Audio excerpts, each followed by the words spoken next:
Mengapa kita wajib belajar ilmu tauhid atau ilmu akidah? Karena ilmu akidah ini atau ilmu tauhid sebagai sarana untuk mengenal Allah Subhanahu wa ta'ala. Kita baca dulu penjelasannya dari Al-Imam Al-Baihaqi Asy-Syafi'i Al-Asy'ari rahimahullahu ta'ala. Siapa beliau ini Pak? Imam Al-Baihaqi ini?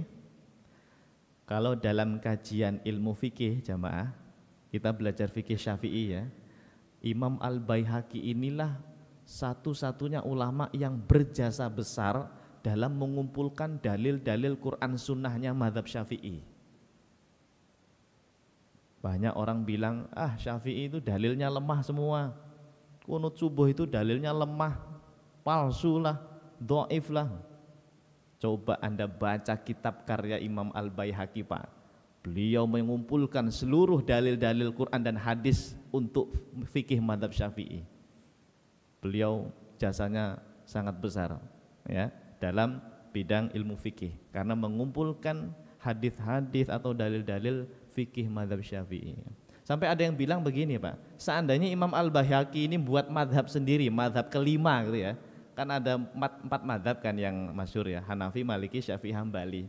Seandainya beliau buat mazhab kelima, kata para ulama, beliau mampu, beliau bisa karena kecerdasan dalam bidang ilmu Al-Quran dan hadisnya. Itu Imam Al-Baihaqi itu. Yang bilang begitu kalau nggak salah Imam Az-Zahabi. Ya, Imam Az-Zahabi muridnya Imam Ibnu Taimiyah itu. Ya, Imam Az-Zahabi dalam kitabnya Syiar A'lamin Nubala mengatakan seandainya Imam Baihaqi ini buat mazhab sendiri, beliau akan mengalahkan mazhab-mazhab yang ada itu. Masya Allah. Saking cerdasnya, saking menguasai ilmu Al-Quran dan hadis. Ya, tapi beliau enggak mau. Beliau tetap taklid ngikutin mazhab Syafi'i. Ya, ahli hadis Pak, taklid Pak, ikut mazhab Syafi'i. Kita ahli hadis enggak mau bermazhab, ini aneh nih. Ya, aneh kan gitu. Harusnya mau bermazhab. Ya. Nah, jamaah, Al-Imam Al-Baihaqi punya kitab dalam bidang ilmu akidah, tolong dicatat nama kitabnya, yaitu Al-I'tiqad wal Irsyad ila Sabilir Rasyad ala madhabis salaf wa ashabil hadith. Ini kalau Anda ingin tahu akidahnya ulama salaf atau akidah ahli hadith, baca kitabnya Imam Al-Baihaqi ya. Judulnya apa? Al-I'tiqad wal hidayah ila sabilir rasyad ala madhabis salaf wa ashabil hadith. Dari judul kitabnya itu sudah ketahuan ya. Ini akidah ulama salaf, akidah ahli hadis ya. Beliau itu Asy'ari Pak. Imam Baihaqi itu dalam ilmu akidah bermadzhab Asy'ari ya, Al-Asy'ari. Maka saya tulis di situ ya. Imam Al-Baihaqi Asy-Syafi'i dalam bidang fikih, Al-Asy'ari dalam bidang akidah ya. Apa kata beliau rahimahullahu ta'ala? Tahun berapa itu wafatnya? 458.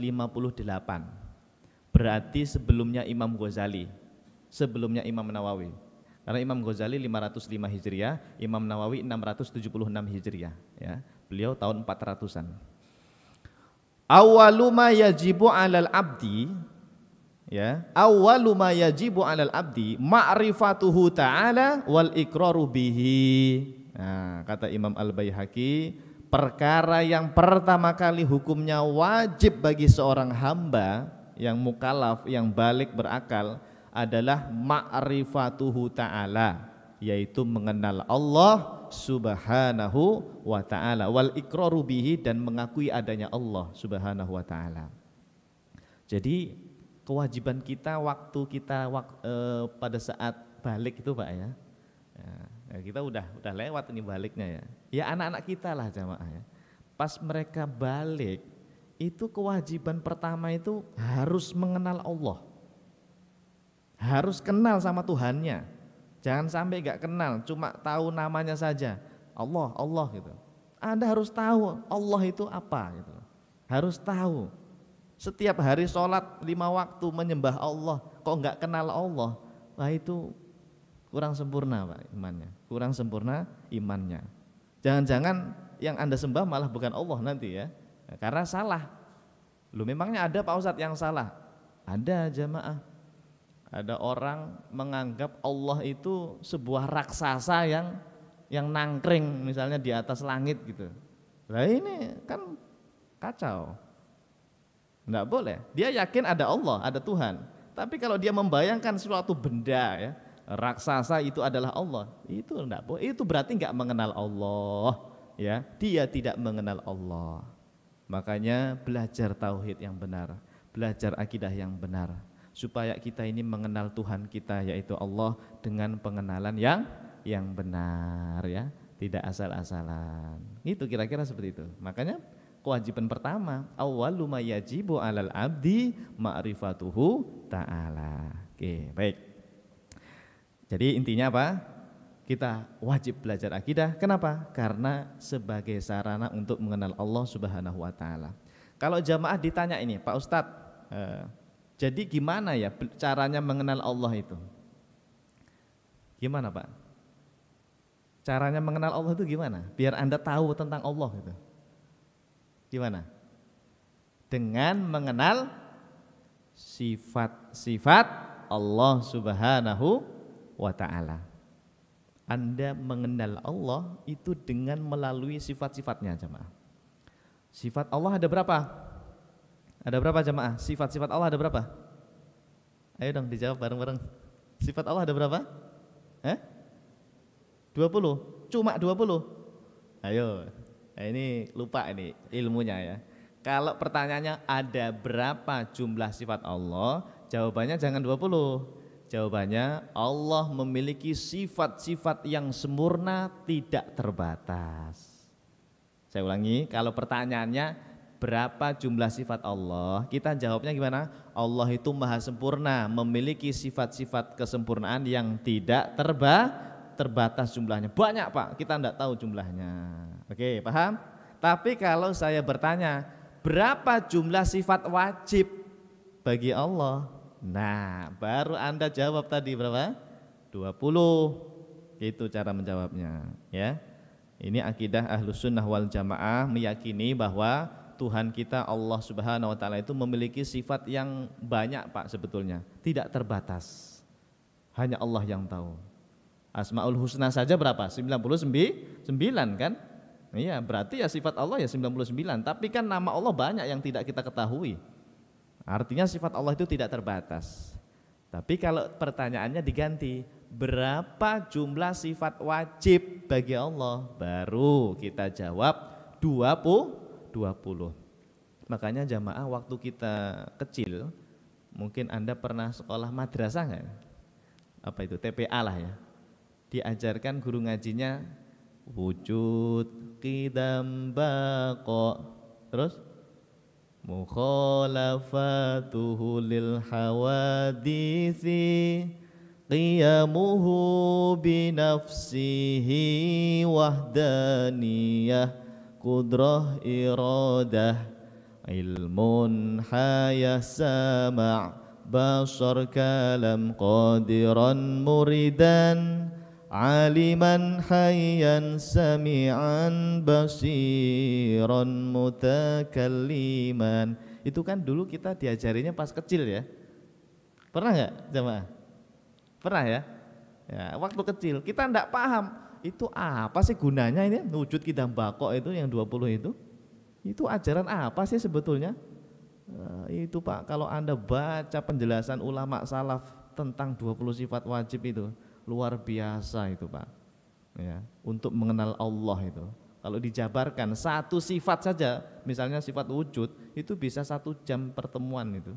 Nah, nanti kapan-kapan kita bahas insya Allah itu ya, biar tahu dalilnya apa sih kok ada sifat 20 ya, maksudnya apa itu sifat wujud ya, penjelasannya seperti apa. Penting itu Pak. Untuk apa? Untuk ma'rifatullah. Ternyata tujuannya itu untuk mengenal Allah itu. Harus paham artinya itu. Tidak hanya sekedar hafal wujud qidam baqa saja ya. Harus paham maknanya. Ya. Dan itu salah satu cara kita mengenal Allah Subhanahu wa taala. Nanti ya kapan-kapan kita bahas itu ya. 20 sifat wajib bagi Allah Subhanahu wa taala. Baik, berikutnya jemaah. Alasan yang keempat ya. Mengapa kita wajib atau harus belajar ilmu akidah atau tauhid? Supaya terhindar dari ajaran akidah yang menyimpang. Coba dibaca ya, dilihat. salah satu musibah terbesar bagi seorang muslim adalah terpapar pemikiran akidah yang menyimpang atau sesat jamaah. Dan di zaman ini, zaman kita ini jamaah, banyak sekali orang secara sengaja atau tidak sengaja telah terpapar kesesatan tersebut. Banyak terpengaruh kadang-kadang karena nggak tahu, ya. Termasuk saya dulu Pak. Misalnya apa contohnya? Misalnya ini Pak. Sebagai contoh misalnya ada madhab atau kelompok yang meyakini bahwa Allah Subhanahu wa Ta'ala itu berada di suatu tempat tertentu jamaah. Tuhan kita disamakan kayak makhluk, harus ada tempatnya gitu. Nah, ini pemahaman yang menyimpang Pak, kata ulama Ahlus Sunnah wal Jamaah. Ya, meyakini Allah ada di suatu tempat itu ajaran menyimpang atau sesat lah. Nah, sebagian mereka Pak yang mengatakan Allah ada di suatu tempat itu mengatakan Allah ada di atas aras. Ada ini Pak, zaman sekarang banyak loh. Bahkan ustadz-ustadz di YouTube banyak yang menyampaikan Allah itu ada di atas aras. Hati-hati Pak, hati-hati. Itu ajaran yang menyimpang itu, ya. Atau ada juga yang bilang Allah itu ada di mana-mana. Allah itu ada di mana-mana, di bumi ada, di langit ada, di sini, di situ. Nah, ini juga menyimpang jemaah. Kalau di zaman dulu untuk yang meyakini Allah di atas aras namanya mujassimah, namanya karomiyah, namanya syihamiyah. Ya, bisa disebut mujassimah, karomiyah, syahamiyah. Itu kata Imam Abul Hasan Al-Asy'ari, mereka firqah atau kelompok yang sesat itu, meyakini Tuhan Allah itu berada di atas aras. Tapi kalau yang bilang Allah ada di mana-mana, ingat ya, ini bukan Asy'ari Pak. Asy'ari kadang-kadang dituduh Pak. Mazhab Asy'ari dituduh meyakini Allah ada di mana-mana. Salah ya. Yang meyakini Allah ada di mana-mana itu adalah Jahmiyah sama Mu'tazilah. Tolong dicatat ini. Jahmiyah sama Mu'tazilah. Dalam ilmu akidah itu dulu muncul kelompok sesat namanya Jahmiyah, ada juga Mu'tazilah, Pak. Mereka itu yang meyakini Allah ada di mana-mana. Ya. Nah, ini orang zaman sekarang itu nuduh-nuduh Asy'ari, katanya Allah ada di mana-mana. Enggak ya. Justru Asy'ari, Maturidi, termasuk mazhab Atsari ya. Ulama salaf kita itu meyakini Allah itu la yahullu, tidak bertempat di suatu tempat. Banyak redaksi ulama salaf Pak, nanti kita buktikan. Ulama salaf kita meyakini Allah itu tidak bertempat, kita sebutkan. Bahkan paling keras itu dari ulama Hambali malahan. Ulama Hambali menyatakan la yahullu fi haditsin. Allah itu tidak berada di suatu tempat yang baru atau yang makhluk tadi itu. Aras itu makhluk bukan Pak? Tahu aras ya? Aras itu yang ada di atas langit ketujuh lah. Ya, aras ini makhluk terbesarnya Allah Pak. Tidak ada yang bisa mengalahkan bentuk besarnya aras, saking gedenya lah gitu ya. Bumi kalah, matahari, bintang kalah, langit pertama, langit kedua, langit ketujuh kalah bentuknya Pak. Lebih besar ini aras, dia ada di langit ketujuh ya, di atas langit ketujuh. Wa kana arsyuhu alal ma, aras itu di atas air Pak. Gimana itu ya bayanginnya ya?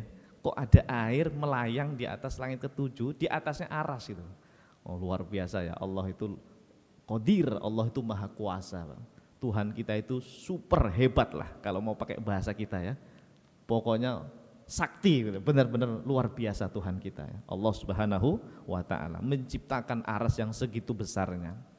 Nah jamaah kembali lagi, aras itu makhluk, kata para ulama salaf. Allah itu tidak butuh tempat, tidak butuh makhluk. Sehingga kesimpulannya itu Allah ya tidak berada di aras, tidak berada di mana-mana. Karena Allah itu bukan makhluk, bukan seperti kita yang harus ada tempatnya gitu loh. Tolong ini hati-hati nih masalah tema di mana Allah ya. Bahaya emang. Kalau dulu Pak jarang Pak ustadz-ustadz kita, kiai-kiai kita membahas di mana Allah itu jarang. Karena aman lah. Tidak ada yang memikirkan zat Allah. Tapi sekarang ini banyak ustadz-ustadz yang bahas di mana Allah. Ya, di mana Allah. Akhirnya masyarakat kita ini bingung. Jadi yang benar mana jawabannya? Kok Ustadz Sono bilang Allah ada di atas aras? Kok Ustadz sini bilang Allah itu ada di mana-mana, Ustadz itu bilang Allah itu ada tanpa tempat dan seterusnya. Jadi yang benar gimana gitu. Nah ini Pak, harus belajar ilmu tauhid, harus belajar ilmu akidah ulama salaf ahlus sunnah wal jamaah. Saya boleh ngetes gak ini?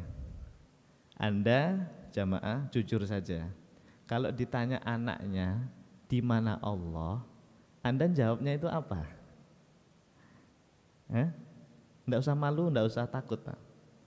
Secara spontan banyak orang pasti jawabnya apa? Pas ditanya orang, Allah itu di mana? Pasti jawabnya di atas aras, di atas langit gitu. Dan itu real, banyak jawabnya seperti itu. Gara-gara mereka memahami secara tekstual, dohiri banget, yaitu ayat Ar-Rahmanu 'alal arsyis tawa, surat Toha itu dipahami secara tekstual. Ternyata keliru itu Pak, kesimpulan yang keliru itu. Tolong hati-hati, sampaikan kepada yang lain. Kalau ditanya di mana Allah, ulama salaf ahlus sunnah wal jamaah mengajarkan cukup dijawab Allahu maujudun bila makan. Allah itu ada tanpa tempat, gitu aja Pak. Udah berhenti di situ, jangan dipikirkan lagi. Ini jawaban yang ditawarkan ulama salaf ahlus sunnah wal jamaah. Banyak buktinya, nanti kita bahas di lain waktu insya Allah. Kalau ada yang bertanya di mana Allah, langsung jangan ragu-ragu. Allahu maujudun bila makan. Gimana? Apa tadi terjemahnya? Allah ada tanpa tempat. Itu Pak, ajaran yang disampaikan oleh ulama salaf kita, kiai-kiai kita di pesantren, guru-guru kita dulu itu bilangnya begitu. Allah ada tanpa tempat, bukan di atas aras, bukan di mana-mana ya. Tolong ya, ini saya punya guru akidah, guru tauhid. Beliau berpesan kepada saya, tolong diviralkanlah ya, atau sering disampaikan bahwa Allah itu ada tanpa tempat. Loh kenapa saya bilang?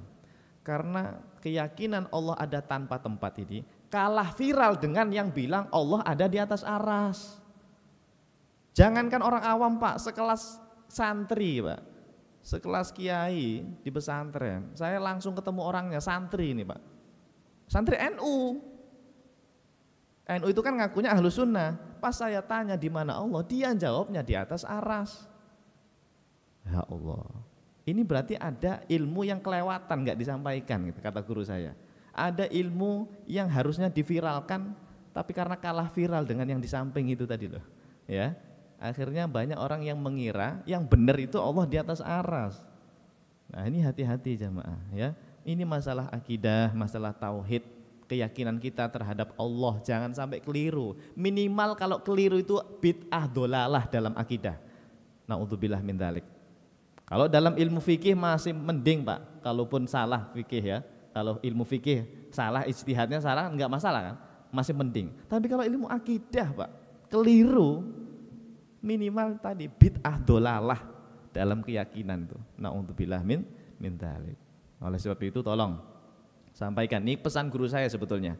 Tolong viralkan atau sering Anda sampaikan kepada keluarganya masing-masing keyakinan Allah ada tanpa tempat. Untuk detail dalilnya nanti kita buat kajian khusus ya. Kita buat kajian khusus Allah ada tanpa tempat itu bagaimana cara memahami ayat Ar-Rahmanu 'alal arsyis tawa, bagaimana ulama salaf itu menggunakan dalil-dalil Quran Sunnah, kok bisa ada kesimpulan Allah ada tanpa tempat itu bagaimana, nanti ya, jangan sekarang ya, nanti sampai duhur kajiannya ya. Nah cukup, ini yang nomor 4 ya. Kenapa kita wajib belajar akidah? Supaya terhindar dari ajaran yang menyimpang. Yang kelima jamaah, masih ada waktu ya, saya agak percepat sedikit. Kenapa kita belajar ilmu akidah? Alasannya ya karena para sahabat radhiyallahu anhum dan juga para ulama salaf, mereka belajar ilmu akidah. Kalau ngaku ikut ulama salaf, maka kita ya ikuti cara mereka, yaitu belajar ilmu akidah.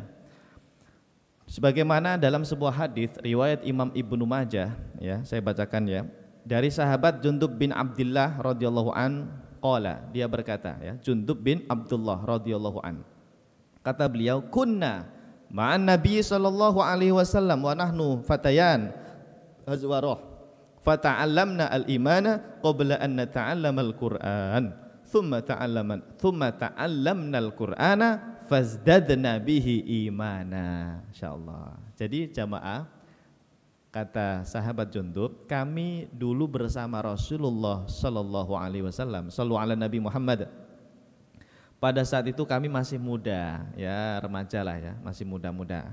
Kami diajarkan pertama kali, ya ini kata sahabat Jundub tadi ya, adalah tentang keimanan sebelum belajar yang lain-lain, sebelum belajar Quran, sebelum belajar ilmu yang lain, Pak.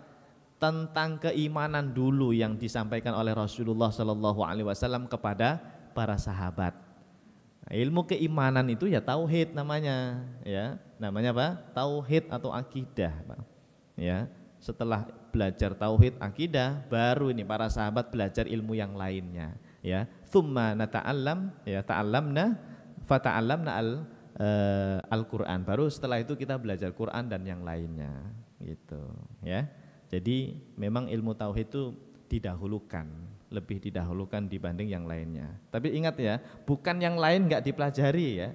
Nanti salah kesimpulan ya. Yang lain tetap dipelajari, cuma yang lebih didahulukan, maksudnya porsinya kalau bisa lebih banyak itu tauhidnya gitu loh.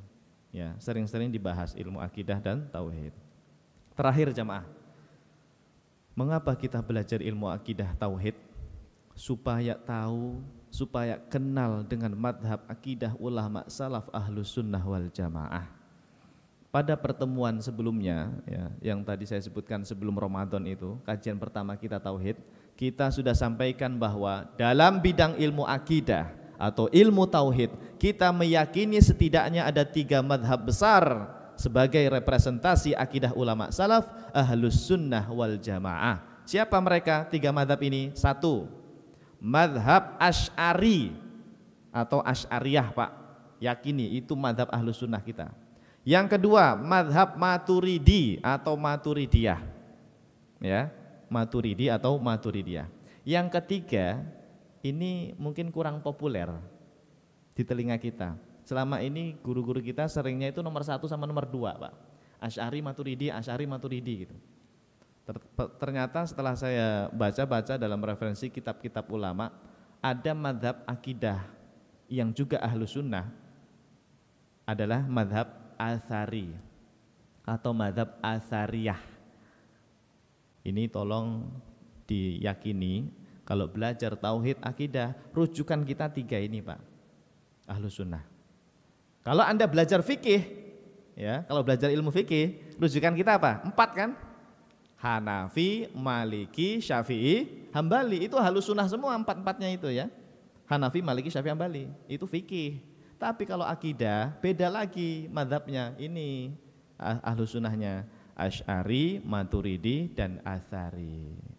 Ya, nanti kita akan bedah bagaimana muncul madhab Asy'ari, ya, kitab-kitabnya apa saja, ulamanya siapa saja, ya, madhab Maturidi seperti apa, madhab Atsari seperti apa, nanti kita bahas semua insya Allah, Pak. Ya.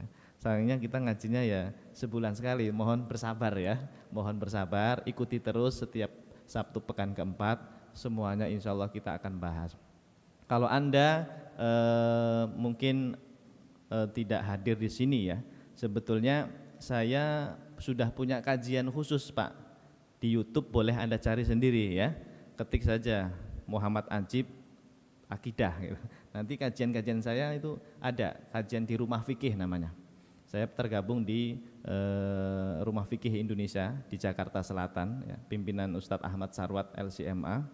Saya punya tugas mengajarkan ilmu tauhid itu sudah lama ya, videonya sudah sampai 50-an di YouTube itu kalau nggak salah ya, jadi bisa Anda ikuti ya. Ya, ngaji di sini juga, di YouTube juga ngaji, silahkan ya. Oke, baik. Insya Allah kita bahas semualah tema-tema yang seperti ini ya. Mudah-mudahan Allah Subhanahu Wa Taala meridhoi kita semua. Allah Subhanahu Wa Taala memberikan kemudahan kepada kita semua untuk senantiasa meyakini atau mempelajari ilmu akidah ulama salaf ahlus sunnati wal jamaah. Wallahu a'lam bishawab. Jamaah yang bukan Allah Subhanahu Wa Taala. Saya kira untuk hari ini itu dulu ya. Nanti kedepannya kita bahas dengan tema-tema yang lainnya.